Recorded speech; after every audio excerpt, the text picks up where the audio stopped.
I'll never forget that winter afternoon. It happened nearly 20 years ago, but sometimes it feels like just yesterday. I was a new teacher then, fresh out of college, still figuring out how to manage a room full of restless teenagers. That day, I was supervising my last period English class. The final bell was less than an hour away, and everyone was ready to bolt. Outside, it was snowing heavily, covering everything in a thick, quiet layer of white. That's when the intercom crackled to life. At first, I thought it would be the usual end-of-day announcements, but then I heard Principal Reeves's voice, and he sounded, scared. All teachers and students, this is an emergency lockdown. This is not a drill. Repeat, this is not a drill. Secure your rooms immediately and stay out of sight. I froze, clutching a stack of papers in my hand. I'd only been through lockdown drills once or twice, and they'd always felt surreal, like a scene from a movie. But this time was different. My students looked at me, their faces a mix of confusion and fear. I snapped into action, quickly locking the door and turning off the lights. "Everyone, get down," I whispered, gesturing for them to gather in the corner. I heard a few of them whispering, asking each other what was going on. A couple of kids tried to use their phones, but I told them to turn them off.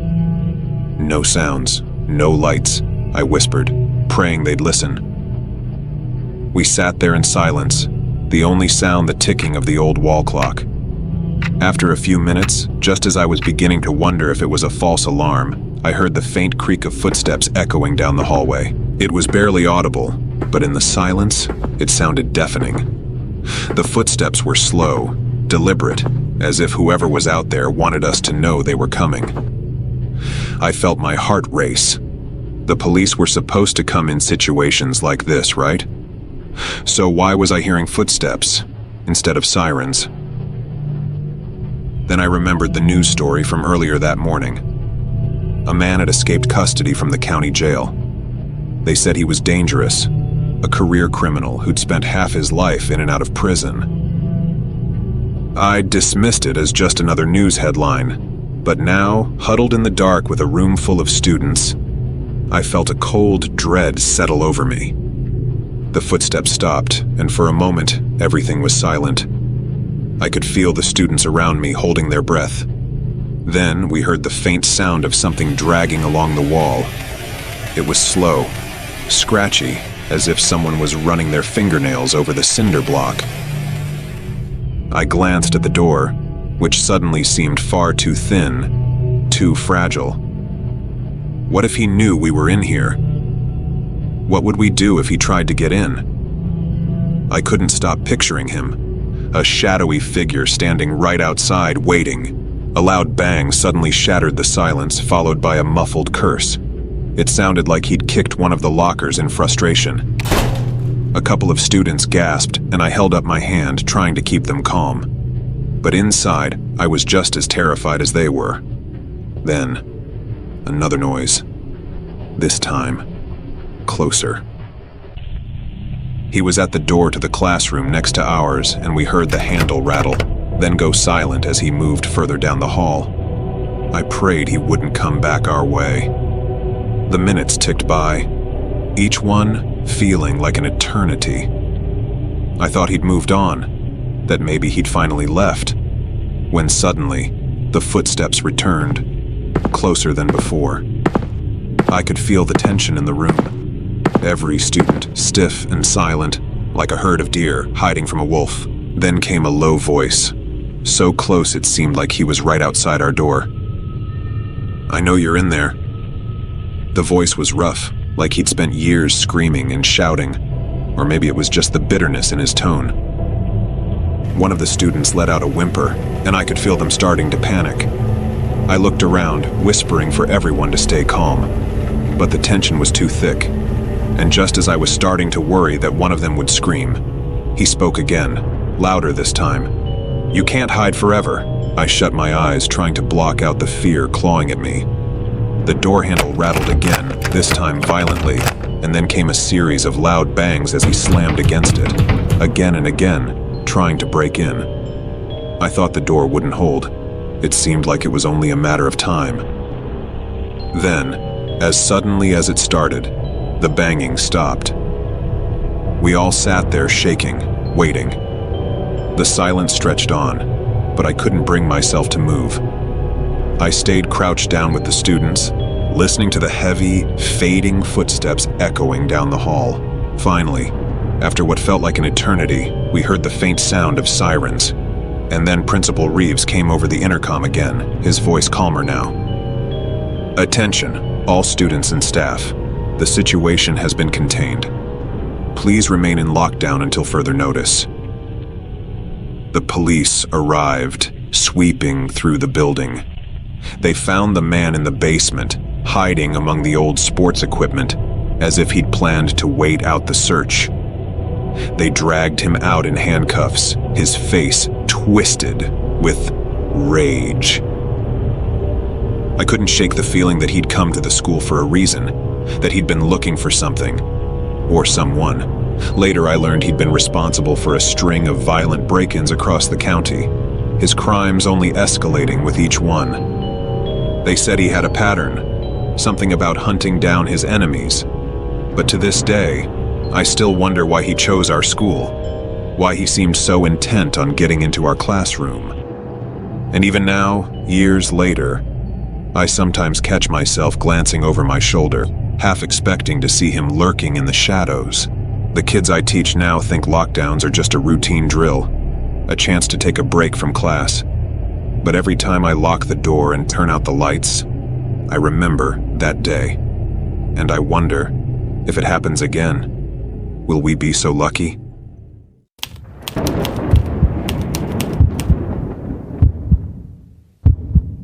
It was supposed to be a regular school day, but that afternoon is burned into my memory like a bad dream. I'd been out in the hallway, having slipped out of chemistry to grab something from my locker.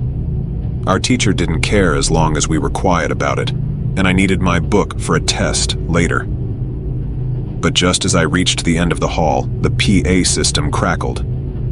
I froze, waiting to hear the usual announcements, but instead, the principal's voice came through, tight and trembling. "Attention all students and staff. This is not a drill. We are entering lockdown. I repeat, this is not a drill. Lockdown effective immediately." For a second, I was too stunned to move. I'd been through a dozen drills, but somehow, hearing that it wasn't practice made the walls feel like they were closing in on me. I looked around, hoping I'd see another student or a teacher, anyone. But the hallway was empty, and all the classroom doors were already shut. I panicked, knowing I couldn't go back to class without alerting everyone that I was out here. I glanced down the hall and spotted the library doors about 20 feet away. They were usually left open, so I bolted toward them, hoping that the librarian hadn't locked them already. I got lucky. The doors were still open, so I slipped in quietly and closed them behind me, turning the lock with shaking hands. I glanced around, but the library was empty. It must have been the librarian's break. I knew I needed to hide, but I didn't want to be trapped at the front door. So, I darted down an aisle in the middle of the library, crouching down between two tall shelves of books. I pulled my knees to my chest and tried to control my breathing, listening to the silence. The seconds ticked by, each one feeling like an eternity. I'd barely caught my breath when I heard a noise in the hallway, a faint shuffling sound. My heart skipped. Someone was out there walking slowly, the footsteps deliberate, almost stalking. The footsteps grew louder, echoing off the walls, and I realized with horror that they were headed toward the library. I didn't know who it was, but something in me knew that I needed to stay hidden. I crept to the edge of the shelf and peered through the gap between the books, watching the door. The footsteps stopped, and then, with a soft click, I heard the library door unlock. Someone stepped inside. I held my breath, trying to make myself as small as possible. The person didn't move right away. They just stood there, like they were listening. I could see only a shadow cast on the floor from where I was hiding, but it was enough to know they weren't a teacher or student. The figure was too tall, too bulky, and they were moving too slowly, carefully, as if they didn't want to be heard. They started walking, their footsteps softer now, moving through the aisles one by one. I felt trapped, knowing that if I ran, I'd be seen instantly. All I could do was stay hidden and hope that he didn't find me. The man started muttering to himself, his voice low and angry, like he was having an argument with someone who wasn't there.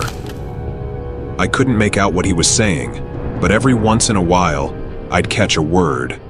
Something about not getting away and where are you?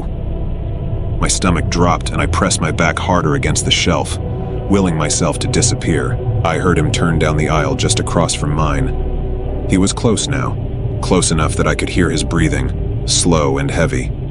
Then he stopped again, and I thought maybe he'd leave. But then I heard the distinct sound of books shifting on the shelf next to mine, as if he was moving them, looking for something, or someone. My mind raced, trying to think of a way out.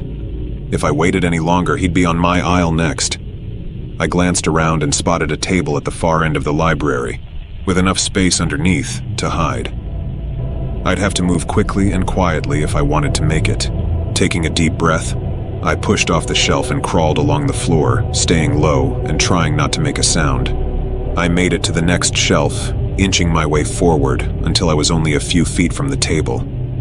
But just as I was about to slip under it, I heard the man's footsteps again. This time, right behind me. I froze, every muscle in my body tense as he passed by, barely a few feet away.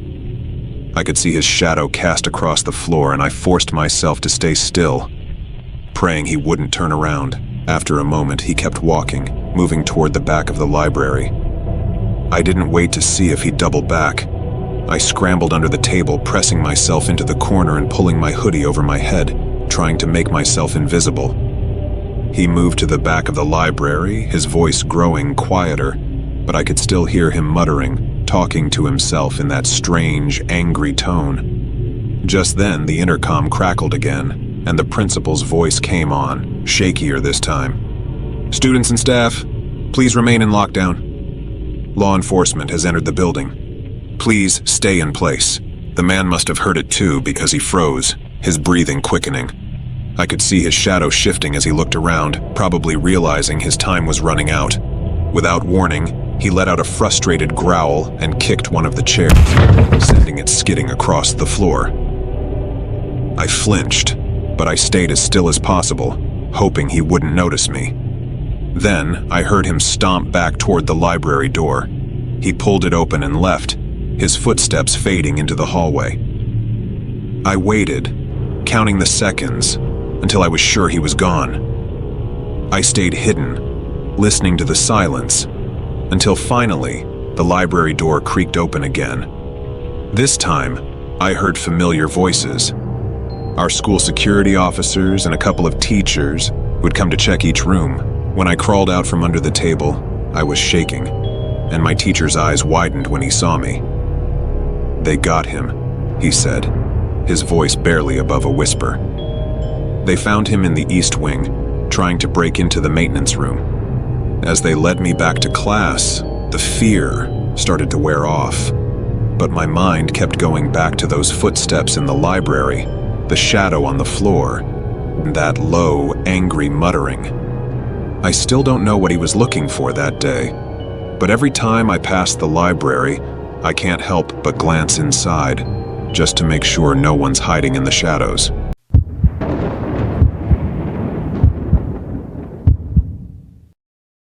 It was a regular Wednesday afternoon in the middle of fall during last period. I was in history class, drowsily jotting down notes while our teacher, Ms. Chambers, lectured on the Revolutionary War. I was half listening, my mind already wandering to the weekend. A couple of my friends in the back row were passing notes and trying not to laugh. Suddenly, the loudspeaker crackled. We all looked up, a little annoyed, thinking it was another random announcement. But then Principal Hargrove's voice came through, tight and nervous. "Attention all students and staff. This is a lockdown. I repeat, this is not a drill. Teachers, secure your rooms immediately. The tension in the room was instant. I looked around and saw the fear flashing in my classmates' eyes. Ms. Chambers froze for a second, then rushed to the door, locking it and switching off the lights. She moved quickly, pulling the shades over the windows and motioning for us to get down. We all crouched on the floor, huddling together in the corner furthest from the door. For a few minutes, there was only silence. I could hear my own heartbeat pounding in my ears, and a few students were sniffling quietly. No one dared to speak. And then we heard it. A faint scratching sound coming from outside the classroom. Everyone looked at each other wide-eyed. The scratching grew louder, like someone was dragging something sharp along the walls of the hallway.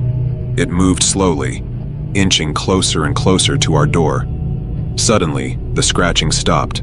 We held our breath, staring at the door. Ms. Chambers was tense, watching the door like it might burst open at any moment. After a few seconds, we heard a low, garbled voice, barely audible through the thick walls.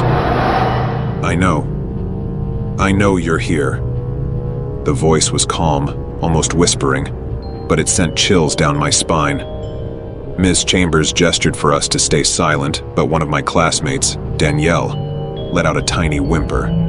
I could feel her shaking beside me, her fingers digging into my arm. The voice grew louder. "You can't hide forever," it said, and then we heard the doorknob jiggle. The door rattled, but thankfully, it was locked. Still, the person outside wasn't giving up. The doorknob kept twisting, harder and harder, until it sounded like the metal might snap. Ms. Chambers was visibly terrified, whispering for us to stay calm, but I could see her hand shaking as she reached for her phone. She quietly tapped out a message, her fingers trembling, probably trying to alert someone in the main office. The rattling finally stopped, and the silence that followed was almost worse. Then, we heard footsteps, slow and heavy, fading down the hall. I thought it was over, but just as we started to breathe a little easier, the footsteps came back. This time, closer, louder. And then came the sound of something scraping against the lockers. Metal against metal, a slow, deliberate drag. It was like the person was taunting us, making sure we knew he was still there. A few kids started crying softly, covering their mouths to muffle the sound. Ms. Chambers looked like she was about to break down herself, but she kept trying to reassure us, whispering that everything was going to be okay. Suddenly, we heard someone pounding on a door down the hall. "Open up!" the voice shouted, angry and desperate. He banged on the door again, over and over, the sound echoing through the silent hallways. Then a loud crash, like he'd thrown himself against the door. And just as quickly as it started, everything went quiet. We sat in silence, listening to the faint sounds of police sirens approaching in the distance. Finally, after what felt like hours, we heard the sound of footsteps approaching again, but this time they were calm and steady. There was a soft knock on our door, and we heard Principal Hargrove's voice. "Miss Chambers, it's safe now. The police are here." She unlocked the door, and we slowly emerged from our hiding spot. Outside, officers were stationed in the hallway, and there was yellow caution tape stretched across the far end of the corridor. They were questioning teachers and staff, trying to piece together what had happened. Apparently, a man had somehow snuck into the school and had been wandering the halls for almost an hour before the lockdown was called. No one knew how he got in or what he was looking for. Rumors spread quickly that he was an escaped convict, a disgruntled former student, or just someone looking to cause trouble. But no one could say for sure. Later, we found out that when the police searched the building, they'd found strange markings scratched into several of the lockers near our room, and at the very end of the hallway, carved into the wood of one of the doors, were the words, "I'll be back." To this day, we still don't know who he was, or why he came to our school. But every time I walk by that hall, I get the feeling that someone, or something, is watching, waiting, just out of sight. And whenever I hear a strange noise in an empty hallway, I can't help but wonder if he ever really left. If you enjoyed this story, you might want to check out our other videos and maybe consider subscribing. It really means a lot to the channel and helps us build a real community of horror lovers like you.